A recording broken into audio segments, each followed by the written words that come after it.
Bonjour, cette semaine on va explorer la famille des étirements, bien qu'encore une fois il y ait des étirements dans toutes les familles de postures, mais disons là encore de façon plus spécifique des étirements réalignement de la colonne.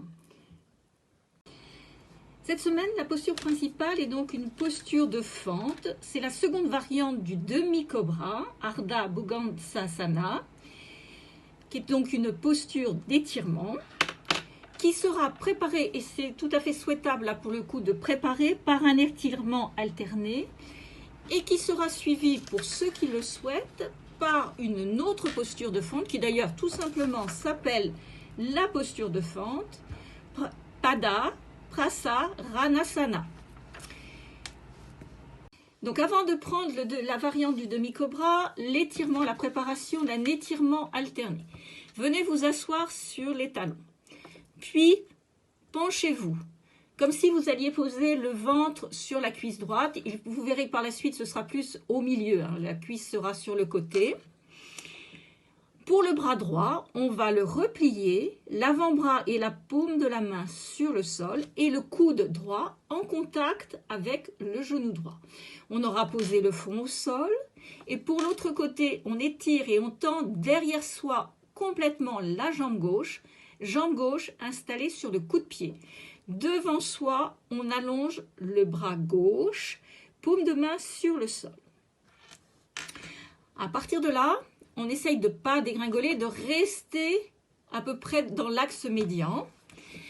Et on va travailler les étirements avec des trajets de parcours d'étirement. À l'inspire, lorsqu'on est installé avec le côté gauche, bras allongés, jambes allongées, on va porter la conscience sur le dos de la main gauche, sur l'inspiration, et inspirer du dos de la main gauche en descendant, remontant le bras, jusqu'à la hanche, on passe par le côté, jusqu'à la hanche gauche.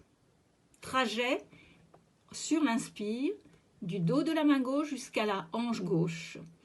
Puis sur l'expire, par le côté, sur le côté externe, de la hanche gauche jusqu'aux orteils du pied gauche. On va profiter d'un léger temps de suspension poumon vide pour revenir tout de suite placer la conscience sur la main gauche, dos de la main gauche, et de nouveau parcourir ce cycle respiratoire. Une 8aine de fois. On revient, on s'installe l'autre côté, on installe l'autre côté, et donc on reprend ce travail qui sera cette fois-ci inspire, dos de la main droite jusqu'à la hanche, expire de la hanche droite, orteil, pied droit, légère suspension poumon vide pour revenir placer la conscience. Essayez de bien observer les étirements en essayant d'étirer davantage. On grignote la main vers l'avant, en essayant un peu aussi de descendre l'aisselle vers le sol et d'étirer par l'aide du coup de pied la jambe vers l'arrière. Observez bien les deux côtés, l'un par rapport à l'autre. Après cette préparation d'étirements alternés qui avait pour but justement de bien préparer les étirements nécessaires à la posture suivante, à la posture du demi-cobra, plus exactement seconde variante du demi-cobra, puisque vous allez voir que c'est une posture qui va favoriser de façon très large l'ouverture de l'aine par un intense étirement du psoas iliaque et du ligament de Bertha.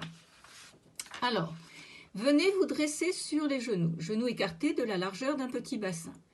Placez en position de marche le pied droit. La position de marche, cuisse horizontale, tibia vertical, ou autrement dit, genou à l'aplomb du talon.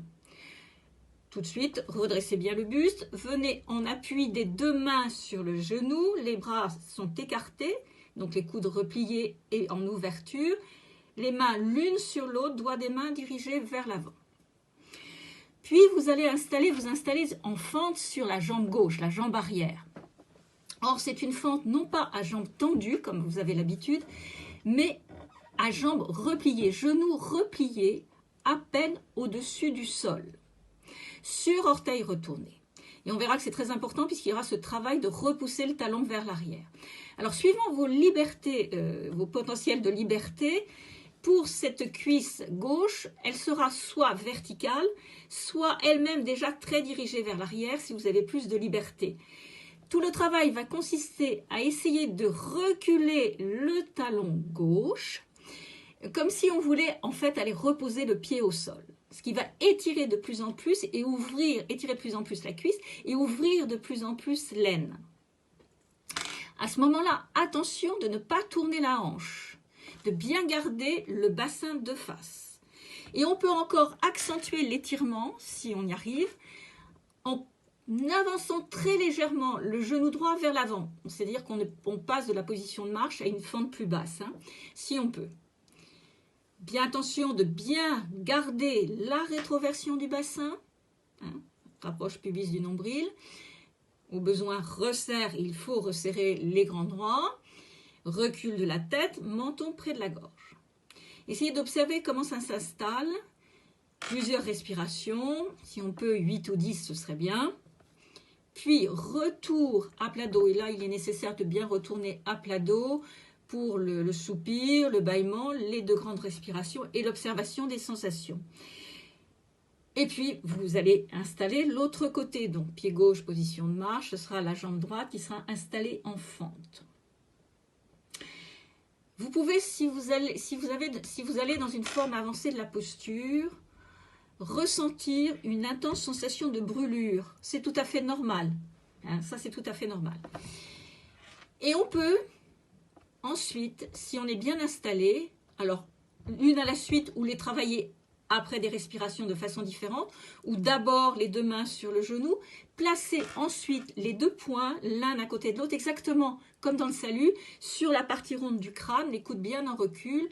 Cette seconde variante, ce qui est très drôle, cette seconde variante permet de libérer et de mieux travailler la région abdominale, et donc aussi de dégager beaucoup plus la cage thoracique. Une suite au second cobra par la posture de fente. Il serait judicieux et intéressant, si on veut travailler ces postures de fente à la suite, de vraiment le faire à la suite directe, avant le retour à plat dos et avant de travailler l'autre côté. Donc vous êtes déjà installé en fente. À ce moment-là, si vous avez un peu avancé le genou droit pour intensifier justement l'ouverture de l'aine et aller plus loin dans les étirements, il faudra replacer le genou droit en position de marche. En revanche, derrière, cette fois-ci, vous allez installer complètement une jambe tendue, toujours sur orteil retourné et toujours avec un talon reculé vers l'arrière. Et c'est cette fois-ci une jambe très, très tendue. Puis, venez coucher le buste vers l'avant, venez pencher le buste vers l'avant, pratiquement couché sur la cuisse, pas tout à fait. Et à ce moment-là, vous serez à bras tendus, mains tendues, pour venir vous mettre en appui sur le bout des doigts de chaque côté du pied droit. Une main de chaque côté. Voilà. Recul de la tête, ce qui va donner un réalignement de la colonne. Recul de la tête. Menton près de la gorge. À bras bien tendus. Et le bras est à la verticale de l'épaule. Et là, vous aurez installé la fente que vous pouvez tenir sur plusieurs respirations. C'est un avantage de réaligner la colonne derrière.